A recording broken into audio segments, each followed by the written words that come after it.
Сиздер экрандан көрүп турган бул кадимки пияз.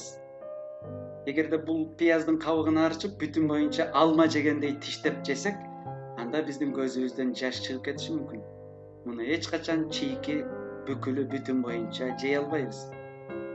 Ал эми бул пияздын кабыгын арчып, майда кылып туурап, ага орусча уксус, кыргызча сиркени кошуп, аны ийге келтирип, жумшартып, анан ал пиязды биз шишкебекке кошсок,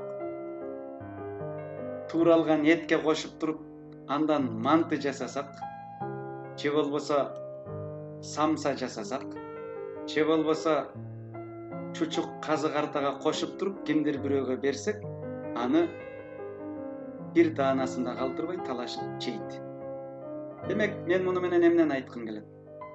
Эгерде мугалим эски усул ыкмалар менен сабак өтсө, анда ал өзүнүн окуучуларына чийки пиязды мажбурлап жедирет.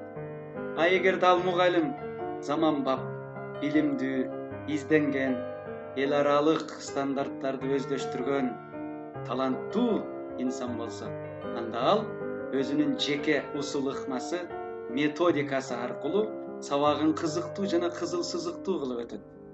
Башкача айтканда, окуучуларына бир мүшөк пиязды билгизбей ар түрдүү тамактарга кошуп, даамдуу, тоюмдуу кылып жедирип коет.